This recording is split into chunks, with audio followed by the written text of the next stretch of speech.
Out of all the pitchers that hit from the American League and the National League, every pitcher that has hit since 2015, only 10 pitchers have had a WRC plus above zero. Above zero. Every other pitcher is in the negatives.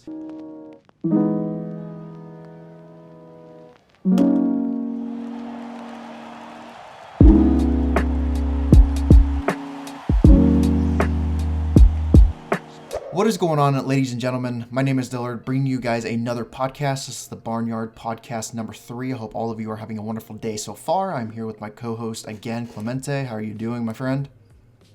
Pretty good. Just got done covering the Thunder Rockets game, so I've been pretty busy today. But besides that, I've been pretty good. Awesome. Good to hear. So we thought we'd talk about 4 different topics. The 4 topics that we're going to talk about today is the Rangers allowing 100% capacity. We're also going to talk about Trevor Story trade talks, the universal DH rule, which they didn't implement this year, unfortunately, and also expanded playoffs. So let's go ahead and just start from the beginning. Let's go ahead and talk about the Rangers allowing 100% capacity. I know what my thoughts and opinions are, and I'll go into more detail about it. I actually brought up an interesting story, and I'm going to pull some quotes from people who actually work at the stadium. But I want to know what you think about it, because, I mean, this is your team, this is your stadium. I mean, how do you feel about the whole ordeal? Well, I think they're only allowing 100% capacity for opening day, and then after that, they're going to decrease the numbers, which really doesn't make much sense from a logistics point of view. But I don't know, it's probably not a smart decision. They're beginning like a lot of like bad PR over it ever since they announced that they were going to do it. And yeah, it just seems like a bad, selfish decision. It's all about like the finances of the league, and like this is just another like embarrassing moment for the Rangers. I mean, it's just a bad look. They've been handling this pandemic pretty badly, and I know you mentioned you can bring up an article. I think we're talking about the same one where they interviewed a couple of like Rangers employees anonymously, and they basically said that the Rangers have basically been not helping them and not providing them with like health care and like furloughing them and stuff like that. So it's a really bad look. I really don't get this decision. I mean, I do get it. It's about money, but like, man, it's such a bad look for the Rangers, and it's such a bad look for like Major League Baseball to like let this happen. Because I think that the reason they made this is because Governor Abbott gave Texas the go-ahead when it came to like having full capacity, and like other teams in Texas and other sports like the Mavericks, Rockets, the Astros too, they're not having full capacity. It's just the Rangers so far, and when it comes to that, so I think it's just a bad look. But they're doing it for the money, man. Money makes the world go around, is the old saying, and this is just another example of that. Yeah, I completely agree with you. Yeah, I think we did pick up on the same article because I had to pick up some quotes because I'm like, they're very legitimate reasonings for why they're concerned as employees. The president of the Rangers business operations decided that he wanted, at least for the home opener against the Blue Jays, to be 100% capacity, which would make the Rangers the first team in any major U.S. sports to house a full packed house. Since the pandemic started shutting down the sports back in March and such. I did read up on the fact that they were thinking about, like, local officials were talking about they were going to impose certain strategies, such as reduced capacity if virus hospitalization exceeds 15% of all hospital capacity in the region over the next period of time. Like you said, the governor of Texas he's still promoting the use of social distancing, but they don't have a mask mandate unless you are at the stadium, because they did say that although there is 100% capacity, you have to wear a mask. But the problem that I see with that, it's a very flawed system, and I'm going to take some of the quotes for it. One of the quotes that I ended up taking from this article, they basically said it proves that they were interested in finding ways for the club to make money rather than protecting the interest of their employees. So, it really speaks volumes about what they're doing. It seems like it's more of a cash grab. We want to make up for all the ticket sales that we lost from the 2020 season because there were no fans, and we also had only a shortened season, 60-game season, so we want to make up all that money that we lost.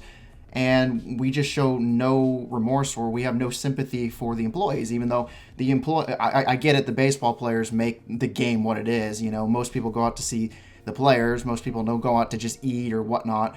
But, you also have to keep the stadium functioning with the employees. I mean, they keep everything going around too. They're just, I mean, they might not be as important in a sense of how much money they're bringing to the stadium, because I mean, it's kind of hard to argue their importance over the players.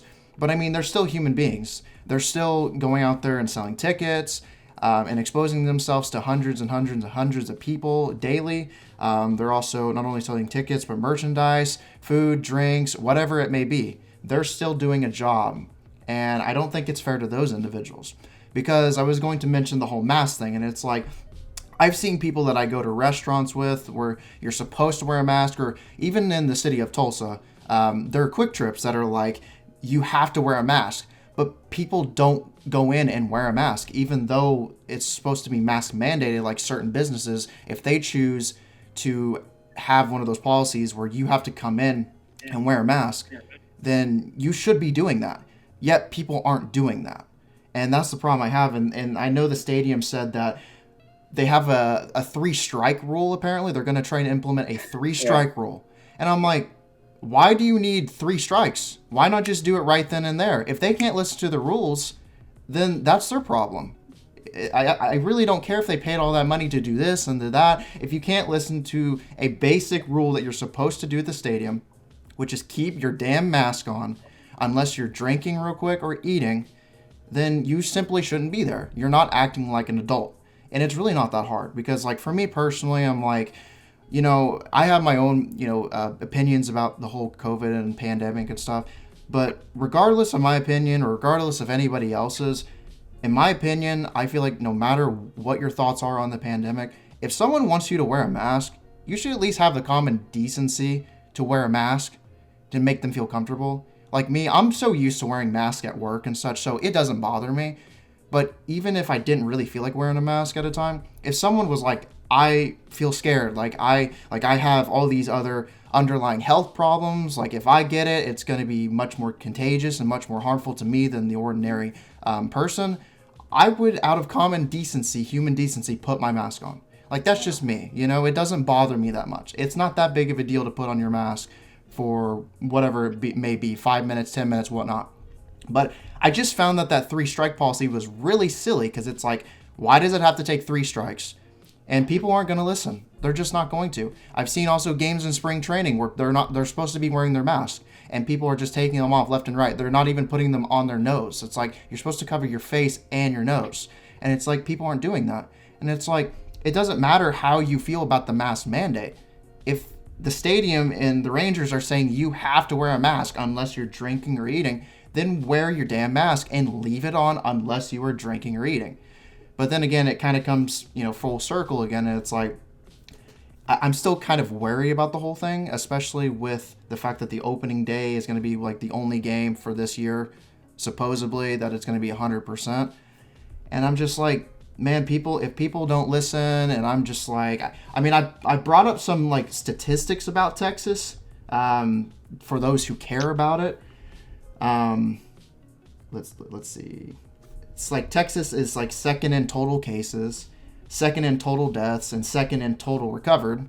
But the good thing I will say about Texas is, as of lately, they are 16th in active cases. So the active cases have went down, but it's like, there's still like, I think so much that we don't know about the virus. It's still fairly new, So when you open the stadium up to 100% capacity, it almost just seems like it's a welcoming call to make Texas again one of the most widespread COVID states.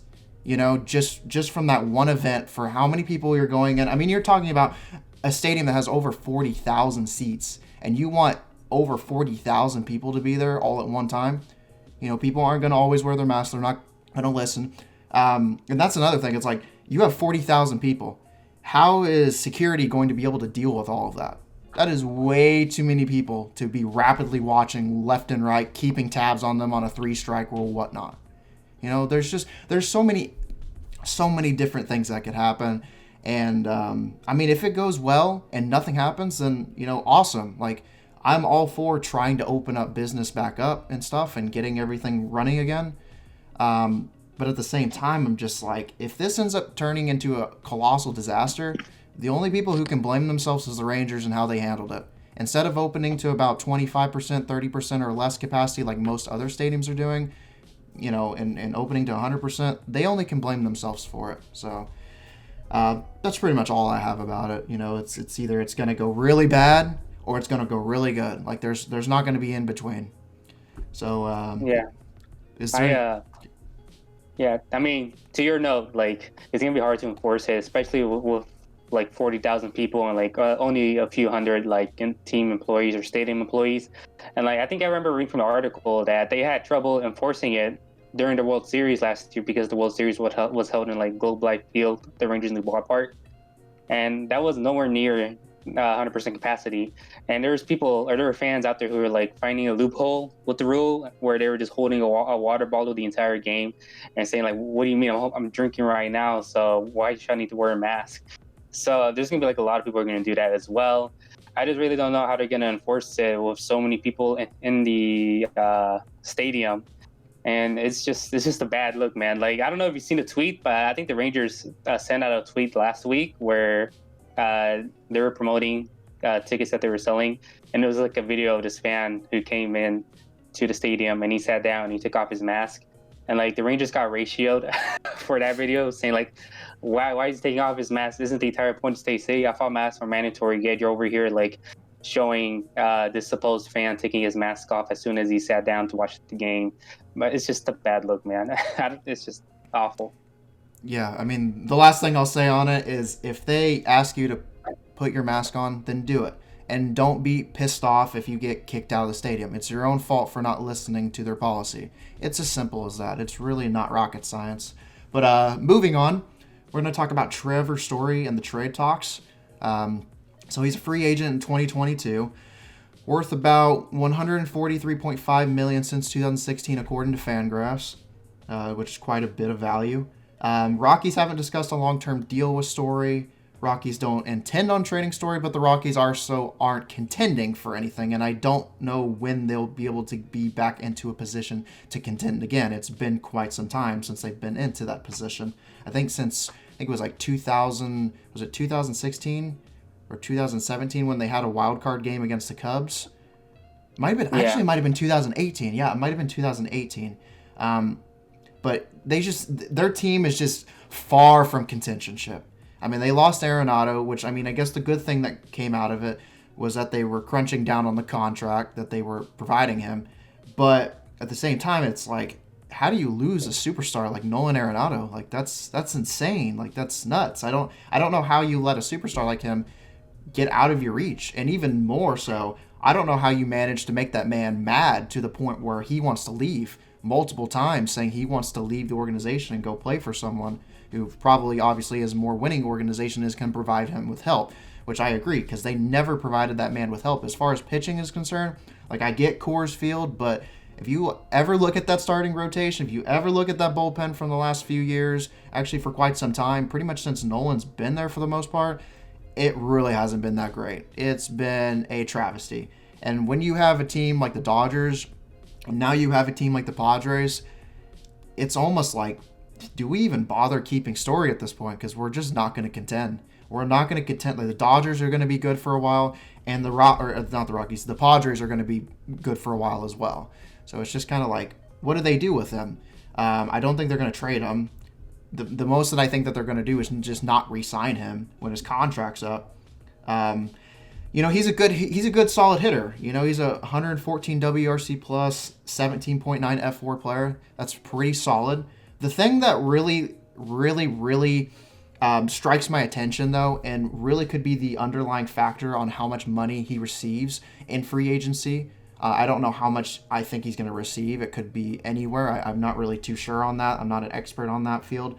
But as far as like his contract goes, it could vary just because of the fact that he plays at Coors, and he could be somewhat of a product of Coors Field, considering that he has 128 WRC plus at home in his career, but 100 WRC plus on the road. And 100 WRC plus is literally as average as you can possibly get. Like that is right in the middle of, below average and above average. I mean, as average as you can come.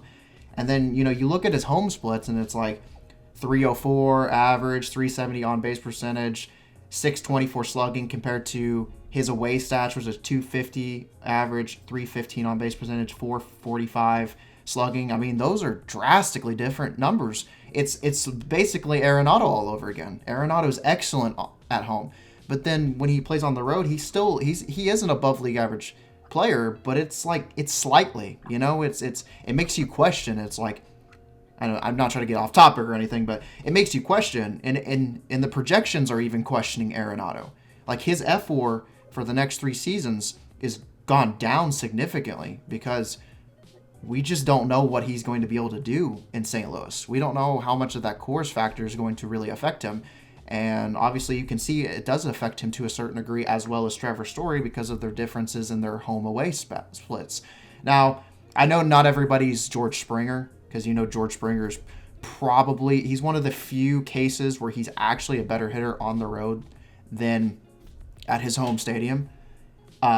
So there's very rare occasions like that happens. I'm not expecting a guy like Story or Arenado, for that matter, to be, great hitters on the road. Like, I'm not going to fault them if they're not better hitters on the road. I mean, it's very, very, very popular that a hitter is much better at home than on the road. I mean, that's not really rocket science or anything.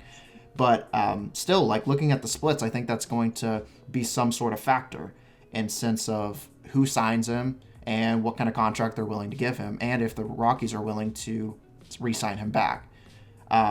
He's a great defender. I mean, 60 DRS, 11.8 UZR, 27 outs above average in his career. It doesn't matter where he plays, he's going to be good defensively, so at least you're getting a elite defender at the shortstop position with Trevor Story, so you never have to worry about that. But then again, it's like it comes back down to, like I was telling you about the projected numbers for Arenado with St. Louis for the next 3 years. It also comes down to that with Trevor Story again. He's expected to be a 11.4 F4 player in the next 3 seasons. And that's actually better than what Arenado's is supposed to be, which is 8.6 in the next 3 seasons.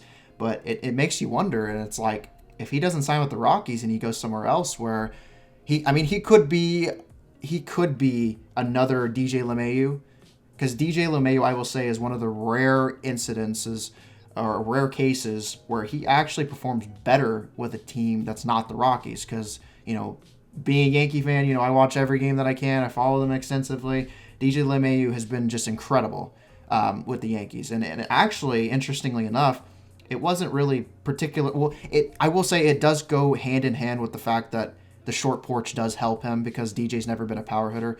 But the Rockies also never encouraged him to be a power hitter. They always encouraged him to be more of a contact hitter. That's why he always had high averages when he played with the Rockies. He still has high averages when he plays with the Yankees too, but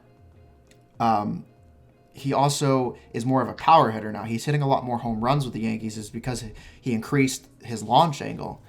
And anyways, that's about it. All I gotta say. I just don't know. Like, Story's a really good defender. You're gonna get good A+ defensive numbers from him. But again, it's another Arenado Coors effect kind of theory. It's like, how is he gonna perform on another stadium? Because you look at his road stats, and he's right at the level where he's considered an average hitter. So you can tell me what you think about it. Oh, man, I'm a big Trevor Story fan, man. I'm a big believer that he'll still be a great shortstop, a great hitter overall, even if he decides, or if he ends up somewhere else besides Colorado. I mean, if you look at his stats since his 2016 debut, he's 4 of his 5 seasons, he's had an OPS plus of over 100, and he's just been very consistent when it comes to hitting the ball as well. And I think the biggest thing that probably play against him when it comes to getting like a big contract offer this offseason, if he reaches free agency, is that the shortstop class is very, very rich. I mean, you have Francisco Lindor, who's going to be a free agent, Corey Seager, Carlos Correa, Marcus Semien, so Javier Baez. So it's a very stacked free agency class when it comes to the shortstop position. And I feel like if that fact is probably going to screw Trevor Story more than the fact that he played in Coors Field when it comes to agreeing to a deal if he reaches free agency if the Rockies end up not trading him this season. Yeah, I can actually agree with that because, like you said, it's going to be stacked. Especially with Carlos Correa, Corey Seager, Francisco Lindor. There's really no telling where all of them are going to go. I mean, they could all end up staying with the same teams they are right now. Who knows? They could end up all going to different teams. But yeah, I can agree with that. I actually didn't put that. I actually didn't consider that, to be honest with you. But I still think regardless. I think regardless though, I think Trevor Story is gonna get a pretty decent contract. Oh yeah, And if he no doesn't, question. then there's something wrong with that. Because even like I said, the whole Coors Field thing, it's not that I don't think he won't be like a DJ LeMay where he kind of steps out of the box. And that's the thing, like Arenado, we don't even know. Like I can't even put Arenado in that mix too because we just haven't seen Arenado play yet. I mean, we're the only way that we're going to be able to figure that out and make our judgments for ourselves is see Arenado at a full season where he's not playing in Coors Field every home game. He's playing in St. Louis. That's the only way we're going to be able to figure it out. And unfortunately, that's how it's probably going to be for Story too. Is if he doesn't play at another, if he has to play in another stadium, we're going to have a large sample size. Can't be, 2 weeks, a month, 2 months. It's got to be a full season where he doesn't play at Coors Field at home. But he still deserves a contract, and he's still going to be at least an average bare minimum shortstop no matter what. There's no way he's going to be anything less than average. I do think that he's better than the majority of shortstops in the league, so he does have that going for him. And he's an elite defender. He's always going to play defense for you no matter what. Honestly, if anything, his defense, the fact that he plays at Coors Field, probably helps him more than anything, because Coors Field is one of the hardest places to play defense at just because of the, high altitude, low air resistance. But moving on to the universal DH rule. Oh, man, I have a lot to say about this. I was really ticked off. Like I was happy about the expanded playoff situation, but I do not like the universal DH rule at all. Really? No, or no. I meant to say I don't like the fact that they didn't implement it. That's what I meant to say. Sorry. Oh, okay. Yeah. Okay. You sounded like a boomer there for a Oh second. no. I was like, wait. What am I trying to say right now? But I want to know what you have to say about it first before I go on my little rant. Man, I think I probably just hit the same points that you're going to. Like, nobody wants to watch a pitcher every ninth at bat. It just makes no sense. Like, we're seeing offensive explosions greater than ever before in baseball, and like it just feels like a waste having to force pitchers to hit in the lineup. Mm-hmm. And baseball players and hitters becoming more talented than ever before. It just feels like a waste that they're not implementing it for whatever reason. Remind me if I'm correct, but aren't the owners using the universal DH rule as a way to like bargain the next CBA?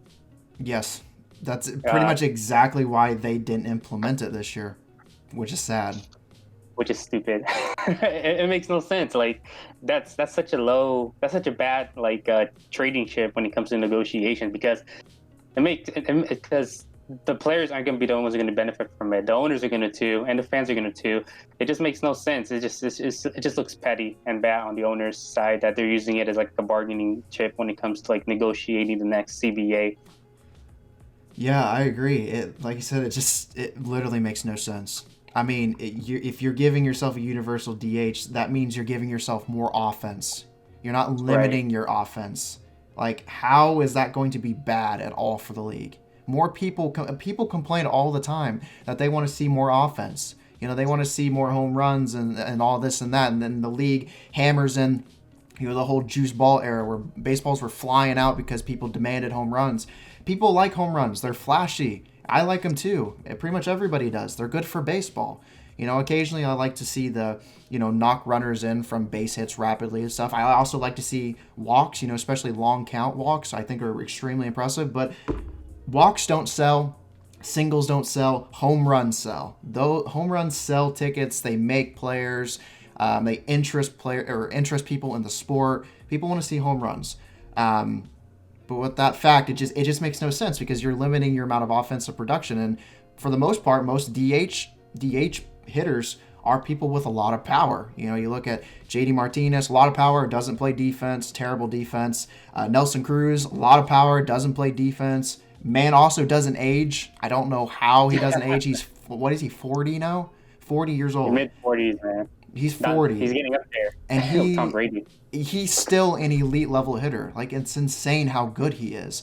But it's like, I brought up some of this information and I dug really deep. And this is one of the big reasons why I don't like it. Is I just think pitchers hitting is really dumb. I've never understood it. It limits the amount of offensive production that can come from your team and also limits the amount of excitement that you can give to your fans. So this was from Fangraphs that I pulled up. It said among qualified pitchers since 2015, and it doesn't matter if he did 2010, 5, 2000, whatnot. You're pretty much going to get the same results because it's pretty big fact that pitchers are just not as consistent of hitters as your typical DHs and positional players. But since 2015, a guy like Bumgarner had the highest WRC plus. He only had a 60 WRC plus, which is 40% from being above average. So every single pitcher since 2015 has been a below league average hitter. And he was hitting, for the people who only like batting average and stuff, he was hitting 188, so I can't imagine that they would like that too much. 248 on base percentage, 349 slugging, 596 OPS. Really, really bad numbers. Just not great. And he was leading in the league with pitchers since 2015 in WRC+. And then if you go to all the other pitchers, it just gets drastically worse and worse and worse. You look at all the numbers from Fangraphs since 2015, and you'd see that only 10 pitchers, out of all the pitchers that hit from the American League and the National League, every pitcher that has hit since 2015, only 10 pitchers have had a WRC plus above zero. Above zero. Every other pitcher is in the negatives. That includes guys like Steven Strasburg, and I could go on, just a large list. And if you look at the numbers, the only 10 pitchers that have above zero WRC pluses is 60, 54, 46, 29, 25, 20, 18, 15, 8, and 7. That's horrible. That's not good. That's not good for your team. You're not getting a lot of offensive production from your pitchers. It's not good for the sport. It's not good for the fans who you want to not only keep them coming to the ballpark, but also the new fans that you want to excite. It's just not a good look. That's not even minor league territory. Like, even positional players that are in the league have, for the most part, that aren't sitting on the bench, or if not constantly back and forth between AAA and, the majors as a bench player at best, they have better WRC plus numbers. I mean, this is not good. This is like AAA, AA numbers for, honestly, there's probably some players in AA that could probably hit and have a better WRC plus than this, to be honest with you. And then also looking at positional players, there are no positional players since 2015 that are in the negatives. So that just proves that I don't know, man. Like, I don't get it. I don't get it. It's like the whole bargaining thing makes no sense. People who want pitchers to hit because it's so unquote exciting. It's just, how is that exciting? How is having that many pitchers with a WRC plus, under zero in the negatives exciting? How is having only 10 pitchers since 2015 and none of them have even remotely close to an average WRC plus, or let alone average across the board, from average on base percentage, you name it, any stat you can possibly think of? How is that exciting, and how is that good for baseball? So I don't know. It makes no sense to me. It makes no sense to me. But anything else about that you have topics on? I'm sure you have something else that you want to talk about with the universal DH, or. Well, not only that, but I feel like universal DH would limit injuries to pitchers as well, because we've seen pitchers get injured over the years, like running to first base, trying to beat out a bunt, or striking out and pulling a muscle. So that would be beneficial to pitchers as well, and it would also be beneficial to pitchers in a way where they can just focus on pitching a game instead of having to go up every 9th at bat and actually trying to hit as well. Because I feel like at the end of the day, people aren't paying pitchers, or teams aren't paying pitchers for their hitting. It's all about their pitching. And I feel like in having to be forced to go at bat for at least 3 times a game, it's just an added unnecessary distraction to a pitcher's overall performance in that game. Mm-hmm. Yeah, I completely agree. So moving on to our final topic, we're going to talk about the expanded playoffs. Now, they didn't make this a rule. This was actually one of the good things that they didn't. So they're not going back to their structure from 2020.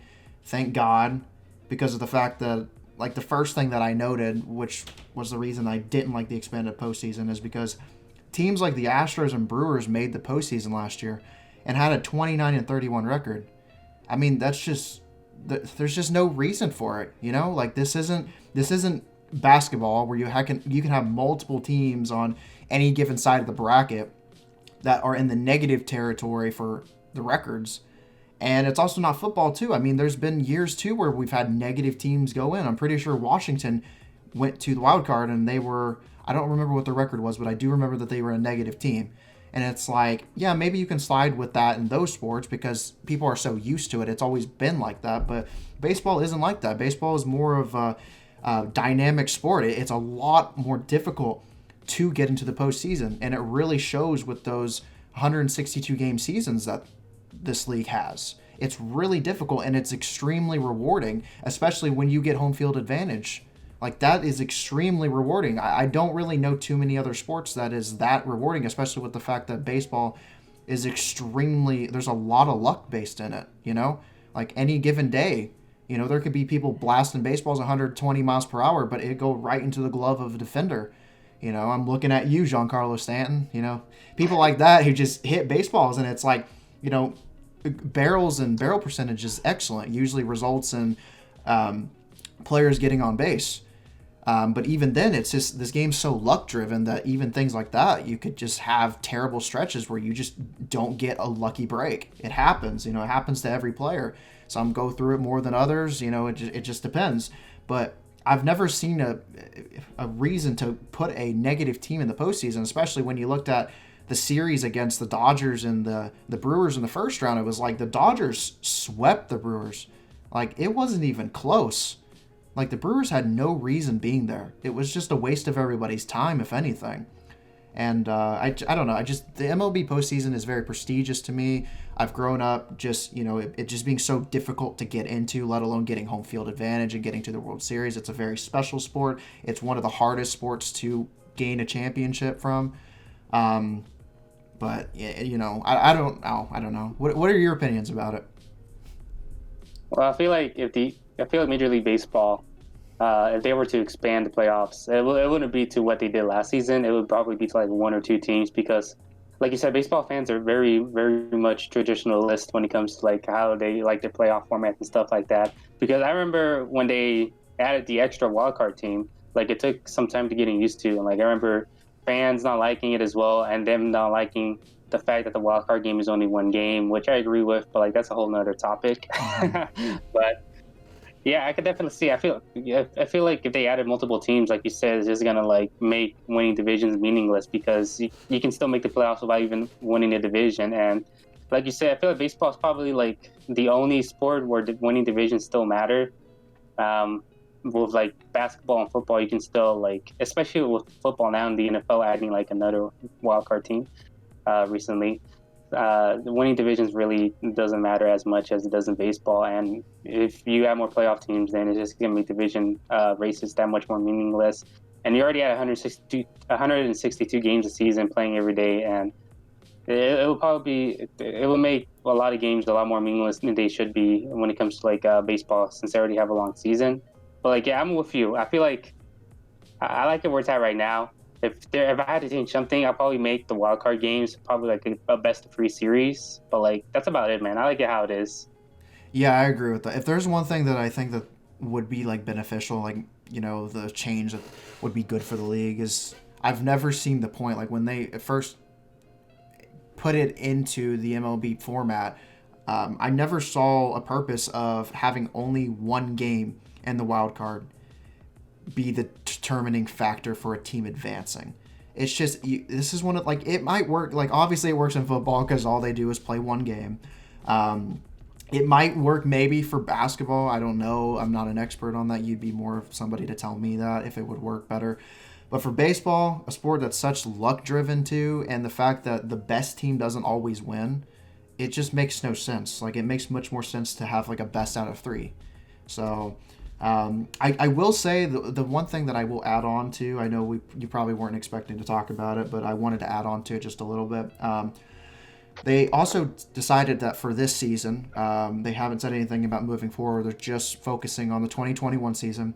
MLB has announced that they're doing 7 inning doubleheaders, and they're also bringing back the runners on second base to start extra innings through 2021 just from health protocols. Now, looking back at it, and initially looking at it when they did it, I was like totally against it. Because like, and I try to be really open minded, like what's best for the sport, but like in the beginning, I was totally against it. I'm like, why? Like, why? It just makes no sense putting a runner on second to start extra innings. I just wasn't the biggest fan of it. And then also the 7 inning doubleheaders, I was just like, it just feels so wrong playing games that are not 9 innings. But then like taking a step back and looking at it, and I'm like, you know, if it's for now, I'm fine with it for now, looking back at it. Just because of, COVID and the health protocols. You also have to think about this. I didn't even think this through, to be honest with you. I didn't realize how many doubleheaders they played last year. The Cardinals and Tigers, they played 56 doubleheaders last year combined. That's insane. And like looking at the rule, and I'm like, if that's the case, I'm fine with the doubleheader because that is a lot of time that you have to play like rapidly. And some of these players, like these teams and these players, they have to have a certain amount of time to recover too. I mean, especially when you're talking about relief pitching and starting pitching, you don't want to wear out their arms and start having guys, injure, like an injury prone factor left and right, because you're forcing these guys to play more innings because of, what happened with COVID and stuff, teams getting shut down for a while, like the Marlins and the Tigers and the Cardinals. So I was like, 56 doubleheaders, that's insane. So then I was like, whoa, I don't feel, too awful about this rule thing. I honestly, I think it's pretty beneficial, at least with now. I mean, moving forward later on, once COVID is no longer a big issue, whenever that is, I think that we can later discuss, the topic at hand later on and see what that they can do then. But I think like right now with, COVID still being an underlying factor right now, I don't think the 7 inning doubleheaders are that bad of an idea. And then also with the second base to extra innings rule type of thing, I didn't like it. But also at the same time, it's like, well, both teams are getting a chance, If you didn't take your chance and weren't able to get the runner across and the other team does, then, you can only blame yourself for not taking your chance and getting the job done. So there's that. And then also with all of these rules, it saves pitching, from throwing more innings, and also not only throwing, the goal is throwing less innings as possible and not straying out their arm too much. It saves injuries. And also 12% of games last year were double hitters in general. That's a lot of double hitters. So I don't know. What do you think about the rules? What do you think about it? Do you think that they should be implemented? Do you agree or disagree or what? No, I mean, I agree, man. For the same points you brought up, it's just safer as well because these guys aren't video game characters where you just boost up and they're like 100% healthy with 100% stamina. Like, especially with pitchers and catchers too, that's another position you left out. I thought was really that could really benefit from this. Like having catchers and pitchers not play a ton of double headers, it would be very beneficial to them for the long run because, like you said, baseball is a very grueling game. It's very time consuming as well. Like I think an average game takes around like 3 hours, 3, 4, 5 hours. So like having to ask them to do that twice a day or multiple days a week in a row sometimes, that's just not realistic. And it really benefited the Cardinals last year because they had like the COVID outbreak and that kind of like had them stop playing games for like a week. And they were able to catch up with the rest of the league and play the full 60 because of the doubleheader rule where they were only limited to 7 innings per game. And like we're seeing it with minor league baseball too. With the minor league stuff, they usually test the stuff out there before they bring it up to the majors. And like that was another thing they did was like they did 7 inning doubleheaders.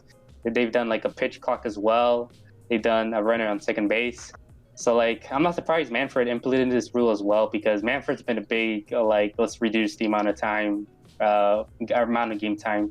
That way we can like get more fans involved. And I feel like that the best way to do that is probably to like limit commercials, but I understand that that's asking way too much because that's how they get most of their money. So I feel like the next best thing is probably limiting doubleheaders to 7 innings, starting extra innings with a runner on second base. I feel like I wouldn't mind a pitcher clock. Would you, Dillard? Honestly, no, not in particularly, because not everybody's, a guy like Domingo Horman, or there's some other people out there that just, they're ready. Like, they go on the pitching mound and they're ready to pitch. Like, they don't play around. But not everybody's like that. So, honestly, I'm not against a pitch clock just because some people just take way too long. And I Yeah. mean, there are some pitchers out there that go quicker than others, but there are certain pitchers that also it's just like, okay, like, I'm ready, throw your pitch. I'm waiting. I'm about to pitch a tent. I could build, Disney World before you throw a pitch, and it's like I wouldn't be opposed to it. I honestly wouldn't. I know some people are against it, but it's just like it's a mean to speed up the game, for at least for hardcore fans. Now, the one thing that I will say about a pitch clock is, regardless of what I think about it, I don't think a pitch clock is going to necessarily bring people to the sport who don't like it already. For the most part, people that I've talked to, and my family, friends, and other people like I've went to school with, and professors and such, for the most part, people that don't like baseball aren't going to like baseball because you suddenly decrease the amount of time a pitcher has before he can throw pitches, the pitch clock. For the most part, people, if they think baseball is boring, they think it's boring. I think the pitch clock would just be beneficial for people who genuinely like baseball and are hardcore fans and watch it every day. Be perfect for them. But I've heard people say they, use that as an argument for the reason why they could bring more fans to baseball. And I'm like, you limiting it by like a few seconds isn't going to cause people to not want it. But you end up not implementing a rule like DHs, permanent DHs, and having pitchers still hitting. That is going to be a reason that people are turned off from watching baseball because they want to see more offensive production. So, there's things here and there that you can do to bring more people to the game, but you're never going to change people's minds who just straight up have always thought it was boring. So I don't think a pitch clock is going to bring them in. It's just going to satisfy some of the people who are hardcore fans and want the game to, progress quicker, which I'd be fine with. But I actually wanted to ask you this as a last topic. The one thing that I wanted to ask you is ask you about Joey Gallo. And this would affect Joey Gallo a lot. And it's the new rules that they are implementing or they're experimenting with the minor leagues where they're talking about the shift, like extreme shift changes, how players aren't able to, go too far from where they're originally supposed to be placed at. What do you think about that? Because like you're a Texas Ranger fan, Joey Gallo gets screwed by the shift all the time. Right. I just want to know what your opinions on the experiment are. Man, as a Rangers fan and a big Gallo stan, I'm all for it, man. Like anything that will make Gallo look better or his numbers look better, I'm all for it. But like as a baseball fan in general and trying to be subjective, I don't know. I've always been the big anti-banning the shift guy because it feels like you're giving the hitter the advantage. You're giving him like an escape room. Like we know you can't hit the hitter's angle, and we know teams are like strategizing your weaknesses and exploring your weaknesses. So instead of like forcing you to improve on it, we're gonna make it illegal. I'm just not a big fan of like the shifts, man. Like it will be like it will be like basketball banning zone defenses, even though that they've proven to work against certain players. So I don't know. I'm not a big fan of it. I feel like baseball that would be baseball putting their hands too much into the game when it comes to like helping certain players out. Mm-hmm. But yeah, I've never been a big ban to shift type of guy, even though it would help Gallo. Yeah, that's why I want to ask you because Gallo. I mean, I don't think there's really anyone who gets screwed over by shifts, and it's like it seems like the entire defense is literally shifting to one side. Like they Yeah. completely leave the left side of the field open to him. So if he could like actually like learn to hit against the shift, it'd be like he'd be perfect. But I mean, I know that's easier said than done, right? Mhm. But yeah, I agree with you. Is from a traditional standpoint, I'm always open to ideas. I'm not totally against ideas. I'm bringing them in and such like that, and at least testing them out in the minors. But as far as like implementing it in the majors, I'm not really the biggest fan of it. I know the reason that they thought about it was because the amount of times that like web gyms and such, web gyms haven't been as common as they used to be because of the shift. And I mean, I can see that argument to a degree. But also, I'm not the biggest fan of the shift idea just because of the fact that you're punishing pitchers. You're punishing pitchers because your defense isn't able to shift into certain spots that a hitter would typically hit into. And at the same time, and it's like, if you want to complain about it, just beat the shift. Like, if you really Right. don't like the shift that much, change your game, improve your game, make the adjustments that you need to, and hit against the shift. There's certain guys, for example, like DJ LeMahieu or Michael Brantley, for example. These guys hit for average a lot, and they lately in their career, especially with DJ, their WRC plus numbers, their OPS numbers are higher. They're hitting a lot more for power, but there's still more for guys that hit for average. They hit for contacts, hit a lot of singles and doubles. With guys like that, they've learned and they've made the adjustments. You can't shift on them, because the second that you end up shifting on them, they'll just hit right against the shift. So it's just one of those arguments. It's like, yeah, like I could see it. We want more web gems, which web gems are fascinating. They're awesome. They're good for baseball. Defense, I think, is a very underrated aspect of baseball.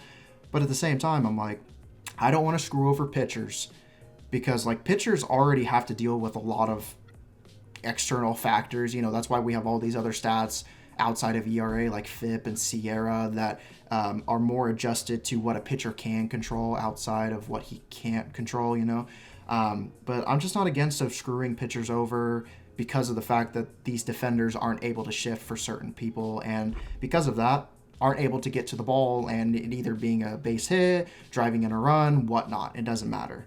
But is there anything else you want to add on to that? Oh, no, you're definitely right, man. Like I said, it feels like you're giving hitters an escape card when it comes to like not having to like improve on their weaknesses if they ban the shift. It would be like the NFL banning like zone defenses. It makes no sense. I don't like it. I've never been a big fan of it. Yeah, I agree. So that's about it. That's about all time that we have for today's podcast. Is there anything else that you wanted to say real quick before we go ahead and get off? I didn't know if you had anything you wanted to ask me or anything like that, or say to the audience at all. No, baseball's coming up. I think opening day is only like 3 weeks away, so things are starting to heat up, and we promise like once opening day starts rolling, we'll have a lot more like content to talk about. Right now it's tough coming up with content with just spring training. Yeah, I completely agree with you. But that's about it, ladies and gentlemen. Hope all of you guys enjoyed the podcast. If you did, definitely leave a comment. Let us know your thoughts and what you would like us to talk about in the future. Leave a like, share it all over social media. Also, subscribe if you haven't already. And we will see you guys on the next podcast.